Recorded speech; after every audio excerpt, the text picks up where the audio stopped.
You're standing in a candlelit room in Jerusalem. 13 men are gathered around a low table. Bread is being torn. Wine is being poured. One of the men across from you is about to become the most infamous name in human history. But the real story is far stranger than the one you were taught. You know the ending already. Judas Iscariot betrays Jesus for 30 pieces of silver. He kisses him in a garden. Soldiers close in. It sounds like a simple story about greed. A bad man does a bad thing for money. Case closed. But is it really that simple? Why would one of the 12, a man who walked beside Jesus for 3 years, who watched him heal lepers and calm storms, decide to hand him over? What was actually worth 30 silver coins to someone who had seen the miracles firsthand? And what happened to Judas after the betrayal, the part most sermons rush past? To understand it, you have to go back further than that final meal. Judas Iscariot was not a stranger who wandered in off the street. He was chosen. Jesus selected him as one of the 12 apostles, the inner circle, the men trusted to carry his message. Judas held a specific job among them. He carried the money bag. John's gospel tells you plainly, in John chapter 12, that Judas kept the group's finances. He handled the funds that supported their entire traveling ministry. Think about that for a moment. The man who would betray Jesus was also the man Jesus trusted with the money. Jerusalem at that time was not a peaceful place. Rome controlled the region with an iron grip. Local rulers like the high priest Caiaphas held religious authority, but they answered to Roman power in the end. Many Jews of that era were waiting for a Messiah, but not a quiet teacher who spoke in parables. They wanted a warrior king, someone who would overthrow Rome the way earlier heroes had overthrown other oppressors. Some scholars believe Judas may have shared that hope. Was he a man who believed Jesus was going to seize power, only to grow disillusioned when that moment never came? The tension was building for months. Jesus had flipped tables in the temple courts. He'd called religious leaders hypocrites to their faces. He'd raised a man named Lazarus from the dead in front of witnesses, an event so public that John chapter 11 tells you it convinced the chief priests they had to act. Jesus was no longer just a controversial preacher. He was a threat to the existing order. And the men in charge began looking for a way to remove him quietly, away from the crowds who adored him. Behind closed doors, the chief priests and elders were already meeting in secret. Matthew chapter 26 describes them gathering at the palace of the high priest, a man named Caiaphas, plotting how to arrest Jesus by stealth and kill him. There was one problem. Jerusalem was packed with pilgrims for Passover. Jesus was popular with the crowds. Arresting him publicly risked a riot. They needed a quiet way in. They needed someone who already knew Jesus's routine, his private locations, the places he went at night away from public view. That's precisely the gap Judas was about to fill. That's where Judas enters the story again. Matthew chapter 26 records it in stark, simple language. Judas went to the chief priests and asked them a direct question. "What are you willing to give me if I hand him over to you?" They counted out 30 pieces of silver. 30 coins, not a fortune.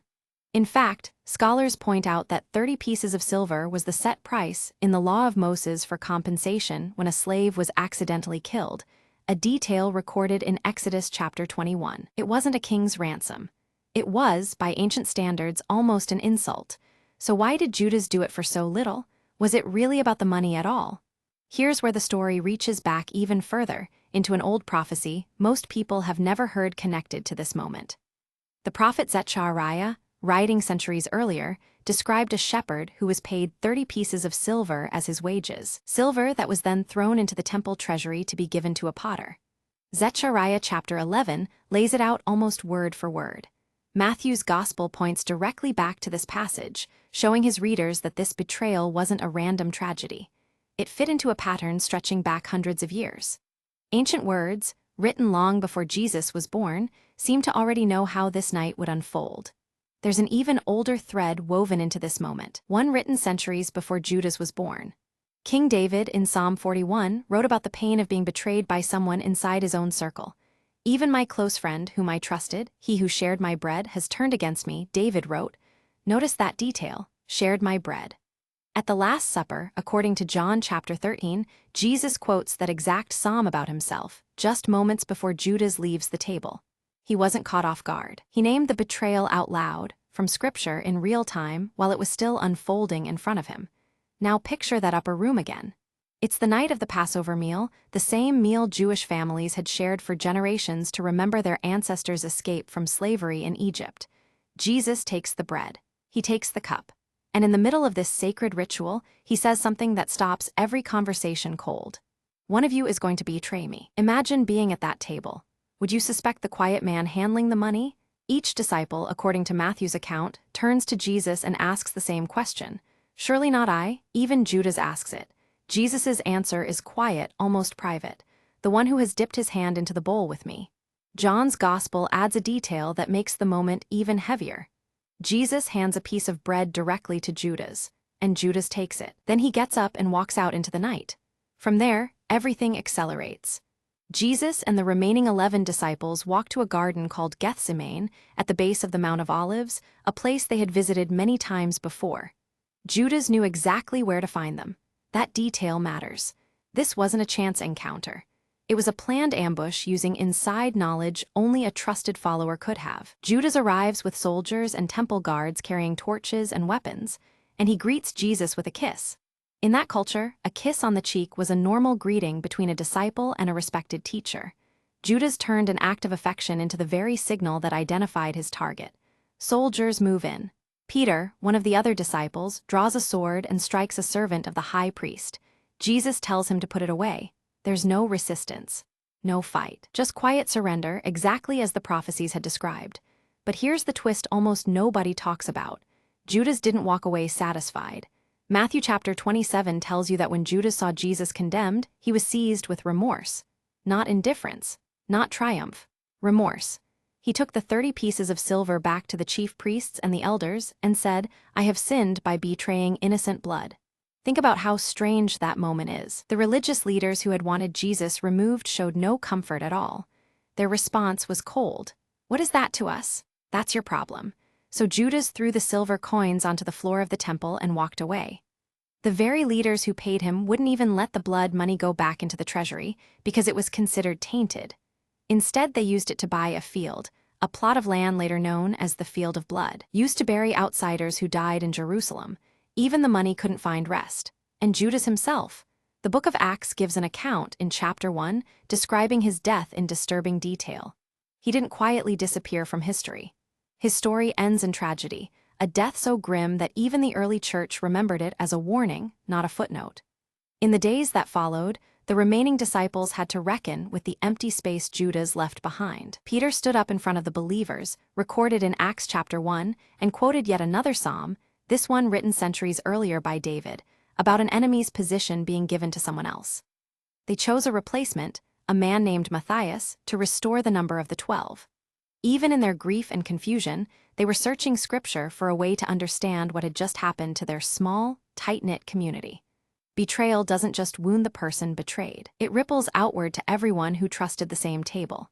Here's the question that lingers after all of this. If the betrayal fulfilled ancient prophecy, was Judas simply a puppet in a story already written? Jesus himself seemed to wrestle with that exact tension.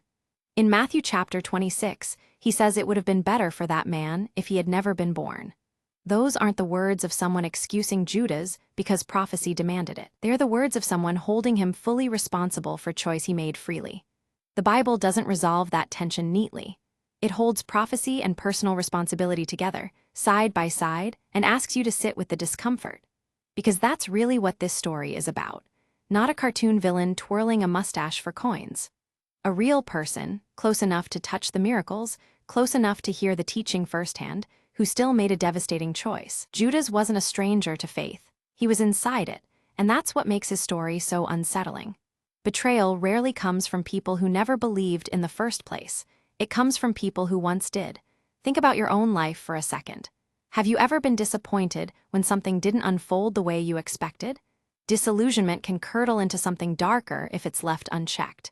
Judas may have expected a king who would seize a throne by force. When Jesus offered something slower, something rooted in sacrifice instead of conquest, that gap between expectation and reality may have been the crack where everything else got in.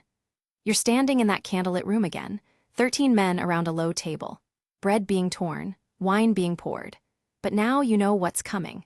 Not just a betrayal for silver.